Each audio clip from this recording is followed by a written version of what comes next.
Hello, it's Paul Wheelock, and welcome to the Debrief live on the Blood Red YouTube channel as we react to Atletico Madrid 2, Liverpool 3 in the Champions League. Where to start? Well, Liverpool looked to be cruising to another emphatic victory when Mohamed Salah scored for the 9th consecutive match and Naby Keita volleyed in an absolute beauty inside the first 13 minutes. But back came Atletico, and 2 goals from Antoine Griezmann ensured honours were even at the end of a pulsating first half. And the La Liga champions did continue where they left off at the start of the second half with the returning Alisson Becker making yet another impressive save. But the momentum was halting, Matt, wasn't it, when Antoine Griezmann was sent off in the 52nd minute for a boot to the face of Roberto Firmino. And they fell behind again in the 76th minute when Salah scored a penalty at the same end as he converted one in the 2019 Champions League final victory over Tottenham Hotspur. But Atletico, with Luis Suarez on as a substitute, did think they'd been awarded a penalty of their own shortly after, only for the referee to overturn the decision after viewing the VAR. So that was the story of the match. And I mentioned his name, Matt, a moment ago. Of course, next to me is Matt Addison. Mate, how would you give a considered verdict on what you've just witnessed? I almost feel like you've got to give 6 or 7 different verdicts because it just felt like a game that, I mean, you mentioned the brilliant goal from Naby Keita. That feels like it was about 6 weeks ago. So much has happened since then. It's one of those games where it just has everything. And, you know, as soon as you see Luis Suarez come on with 10 minutes left, you think, well, the only thing it's not had is an equalising goal from him. And thankfully that didn't happen. But yeah, an amazing game, a brilliant result for Liverpool. A mixed performance. There were some very good things, some probably, very bad things if we're all being honest about it. But the most important thing is that we know, Liverpool win the next game or one of the next 3 games and they will go through. So yeah, I think, that they've proven obviously now that they can beat Atletico. If they can do that at Anfield in a couple of weeks' time, it gives them 2 games where they can basically do what they like in the knowledge that they'll be through to the knockout stages, which, to be fair, it's not happened at all, or certainly very rarely under Jurgen Klopp, and even before that Liverpool can get it wrapped up very quickly. And I think, with so many games, so many sort of matches to get through, so many different fronts to fight on this season for Liverpool, if they can beat Atletico, they can get through early. That could be a really, really important thing. It would then, of course, allow them to have a bit of rotation, which could be massive for them later on in the season. Most definitely. As you said, it was a mixed night, but a perfect result, no doubt about it. But let's focus on the positives. Obviously, Salah got 2 goals. I think that's 12 in 10 games for this for the Egyptian this season. Even when he's not quite at his brilliant best, Matt, which I'd probably say perhaps he was tonight, he still emerges as the hero. That says everything about him, surely. Yeah, absolutely. I think he's the first player for Liverpool to score in 9 consecutive matches. And, as you say, he's maybe not had his best ever game tonight. He's not done everything. I thought Atletico actually did a pretty good job. Carrasco is a very attack-minded player, but did sort of come back. And obviously, Thomas Lemar was there as well to kind of help out in that regard. So I thought they did quite well to keep as much as you can under control when it's Mohamed Salah, but he still has those couple of moments, doesn't he? I mean, the penalty kick, as you say, at the same end as what he scored before for Liverpool in the Champions League final. Very sort of different part of the game, but still a high-pressure situation. And I think it's one of those, he's a bit of a weird one. I think there's a lot of people that see him stepping up for penalties and aren't quite convinced, but I'm not quite sure why that is because, touch wood, he doesn't seem to miss many of them. Hopefully that doesn't come back to bite me at the weekend or anything. But, he does seem to have a pretty good record. And he, again, as soon as he stepped up, you felt like he was going to score. And that's what happened. And yeah, even when Atletico did as well as they did to defend him tonight, there's still a couple of moments there where they just can't cope with him. And fair play to them. I mean, they've done their best, but, even the best teams in the world can't cope with Salah at the moment. And he's been decisive. He's won the game for Liverpool again. And as I said before, it's a massive, massive victory, I think. Heard it here first. Penalty for Liverpool at Old Trafford on Sunday. We'll see about that. Yeah, he was undoubtedly the decisive player in the match winner, Salah. But I think it's fair to say, Matt, this victory was as much about the man at the other end of the field for Liverpool, Alisson Becker. We talk about Salah being the best player in the world right now on form. I think that's completely fair enough. We talk about Virgil van Dijk being the best defender in the world, which he is. I know he's still finding his way back to full fitness and form after that 9 months out for injury. But we had 2 of the best goalkeepers in the world tonight in Oblak and Alisson on the field. And, Oblak, compared to the last time he played Liverpool, didn't have a huge amount to do. the same you can't be said of Alisson, who was just outstanding. Yeah, I mean, it's been a really good start to the season for him. I think he's made a couple of really decisive saves. I thought, to be honest, Liverpool's defence at times tonight was a bit all over the place again, and it was a bit like probably the Manchester City game at times, certainly the Brentford game, where they were kind of in a bit of a zigzag. You saw a couple of times Joel Matip trying to step up when Griezmann or João Felix were in their own half, so they can't be offside and things like that. It wasn't quite a perfect polished performance. Even Van Dijk on a couple of the goals, I thought maybe didn't quite do what you'd expect him to do at his absolute peak. But yeah, I thought on the occasions where he needed to step up and sort of bring a big save, he makes himself big, and I think that's really crucial. To be fair, I mean, just in terms of the size and the stature of him, if you're a player one-on-one against him, you almost don't fancy yourself, because you've seen him in so many occasions just get the perfect positioning, make himself big, and quite often he is able to pull off those saves. So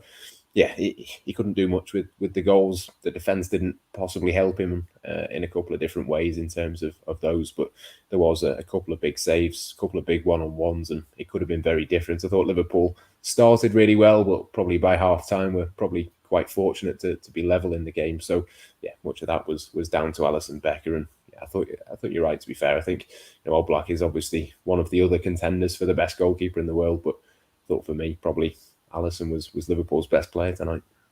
I think you're completely right to say that, and balanced to say that Atletico were worthy at least of being level at the break. But the question is, and there's a few incidents I want to discuss now, Matt, should Griezmann's first goal have stood? He was onside, but surely Lamar behind Matip was offside and interfering with play.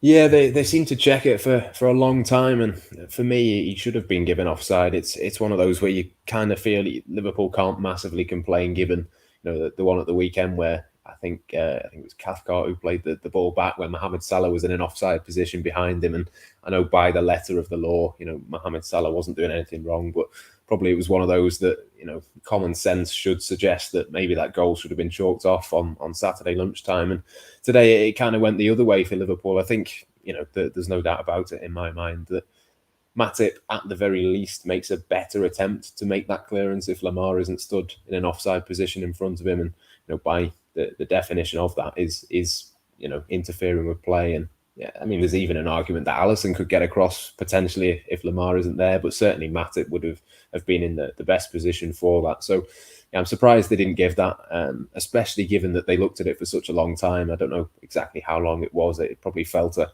lot longer than what it was, but yeah, I'm surprised they didn't give that. For me, it's one of those that probably should have been given, but you can kind of understand why it wasn't. It's a difficult one, and you can never quite judge how much were they interfering with play. I think it's one of those that's a little bit subjective, which we don't kind of think of with VAR in terms of the offsides. But yeah, that was a difficult one. Liverpool kind of got the benefit of it in a way on Saturday, and maybe paid the price for it today. But yeah, in the end, it didn't matter. It didn't, and yeah, I'm sure Jurgen Klopp would have been happy with the decisions that came later in the game, which went in favour of his Liverpool side. Certainly didn't please Diego Simeone, who we'll come to in a minute. There's really some funny footage of him at the end of the game, lagging it down the tunnel, which brought a smile to my face. But anyway, yeah, the Griezmann red card, was that harsh or not? It did change the game, didn't it? Atletico, as I said earlier, started in the ascendancy again. Alisson made a great save from Carrasco, but after that, the dynamic changed. Do you think it was deserved? Again, it's one of those that I think is a red card by the definition of what the law book says. It's reminded me a little bit of the Sadio Mane one against Manchester City a couple of years ago, where his foot's high, it's not intentional, but it is dangerous, and it is a red card, but I don't think it necessarily should be. I think you can understand why Atletico were annoyed by it. Ultimately, it is a red card, and most referees would give it as a red card. I think certainly VAR would have come in if he hadn't have given it as a red card. So it is, by definition, it is a red card and a sending off offence, and I don't think they can have too many complaints about it. But I don't know. It's one of those where I think, again, the rule book is not perfect. I think there's lots of examples of kind of dangerous play where it's not a red card, but that's kind of one that's generally accepted, that his foot's high and it didn't need to be. How dangerous it actually was, I'm not too sure. But think when you put your foot that high up and it does connect with the player, it's one of those that you can't really argue with it. As I say, I'm not a massive fan of that rule. I think there's, again, got to be a little bit of common sense in there. How much danger Roberto Firmino is in, I'm not too sure. But look, we don't write the laws of the game. The referee doesn't write the laws of the game. He can only apply them. And unfortunately for Atletico, it was a red card by definition. Liverpool did make their man advantage count eventually through that Salah penalty. But it did seem like, Matt, that Atletico would have a penalty of their own. It was given initially, but then the referee went over and looked at the VAR monitor and changed his mind. Suarez had the ball in his hands. I think probably not the only person who thought, God, we know what script's going to be written here. Didn't turn out like that. Everyone, obviously, Liverpool persuaded, delighted with the decision. Was it the right one? Or do you think that Atletico, have reason, and Simeone have reason to be a bit disgruntled? Yeah, no, again, I think it is the right call eventually. I mean, in terms of the one that Liverpool get, no doubt about that. Quite why Hermoso was complaining about that, I don't know. I mean, he's not even looking at the ball, is he? And he just sort of steps across. And I think that's the difference. It looks on first viewing like it's a similar sort of incident, but when you watch it back, I mean, Diogo Jota just sort of runs in a natural line. He doesn't make any attempt to play the player. He's not looking at the man. He's not sort of stepped out of his line of just how he was sort of moving at that time. It was a very natural movement as the cross came in. So yeah, for me, there was no foul there. I think the referee got it right, but fair play to him. Fair play to him in that situation, in the stadium, having just walked past Simeone, who's absolutely going crazy on the sidelines, to then look at it, take his time over it, and then overrule it. I think it was a brave decision, but yeah, ultimately it was the right one. And I know a lot of Atletico Madrid fans, I'm sure, will think that it was the same at both ends, but in one of them, he definitely does step across. And for me, Diogo Jota just doesn't make a challenge. He just kind of runs in a natural movement. It's one of those. I think you could argue it both ways, but I think the referee has got that one right. Yeah, maybe Simeone, when he was legging it down the tunnel, was waiting for the officials, no doubt there. I didn't see it myself, but I've seen it on Twitter because we were preparing for this podcast. But it does seem like he's run down the tunnel and ignored Klopp's handshake. I know there's been a bit of niggle, hasn't there, between the two. Simeone clearly wasn't happy with what Klopp said after the last time the two teams met. Disrespectful from Simeone, or just kind of par for the course? He's kind of like one of those managers. If you had him as your manager, you probably kind of secretly like him, but when he's in the opposition dugout, no, not at all.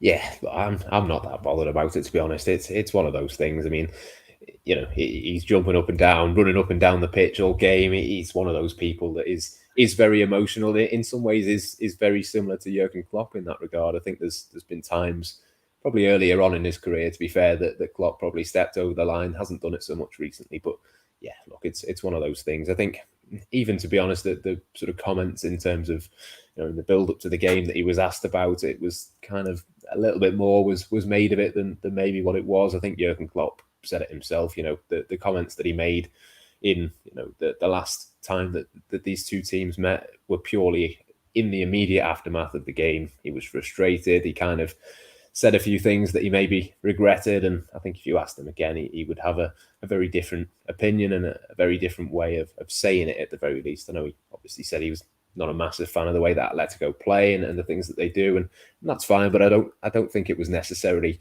intended as a dig in which the way that Simeone has seemingly taken it. But yeah, to be fair to his team today, they were a lot more attack minded. They were a lot more sort of going for it than what we've seen them in the past. So yeah, look, it's one of those things. He declines the opportunity to shake hands, runs off down the tunnel. But look, I'm sure in a couple of weeks' time they'll come to Anfield. They'll get a similar sort of reception, similar sort of crowd. Yeah, who knows if they shake hands at the end of that one? But as long as Liverpool win, I'm sure Jurgen Klopp won't mind. Yeah, Klopp's been quoted as saying on BT Sports, he said, "I wanted to shake his hand. We were both emotional. He was angry with the game, nothing else. When we see each other again, we will 100% shake hands." And a couple of other things he said there.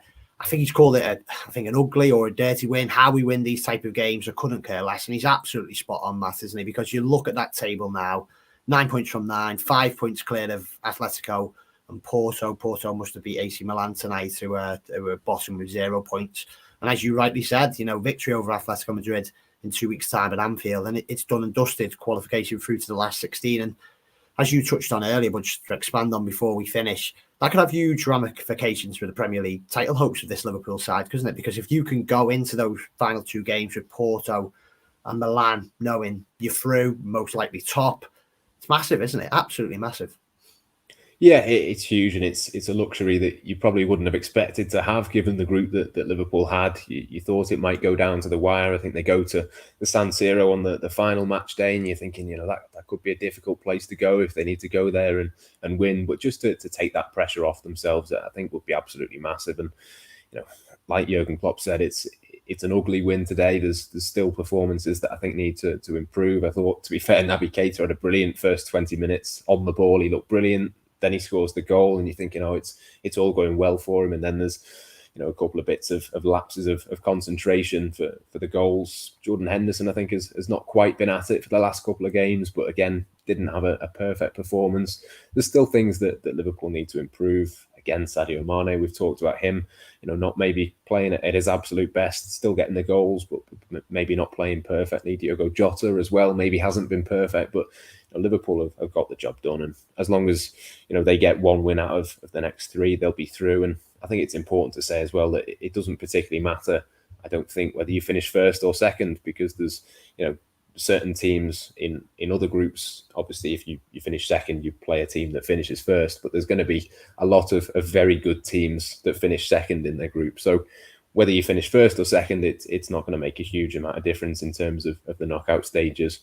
All Liverpool need to do is get themselves through. And the way things have gone so far, obviously Porto and Milan still to play each other again, but even a draw at Anfield, which you'd have to fancy that Liverpool can get at least a point in that home game.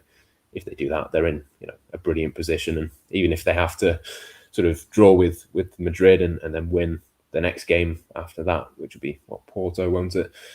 Yeah, they're going to get through. It's going to be comfortable, I think. And if they can do it with a couple of games to spare, absolutely brilliant. Make a load of changes and just rest up and get yourself into a decent position in the Premier League and the Champions League, and that's all you can ask for, really. So, yeah, Liverpool making a pretty difficult Champions League group look pretty easy in the end. Most definitely, mate. Next up for Liverpool is the little matter of a trip to Manchester United in the Premier League on Sunday, and we'll have all the build-up to that on the Blood Red channel, but that's in the coming days. Tonight, please do stick with us, because we are hoping for further reaction from the Wanda Metropolitano. But for now, Matt, thanks very much for joining us on the debrief. Have a good night.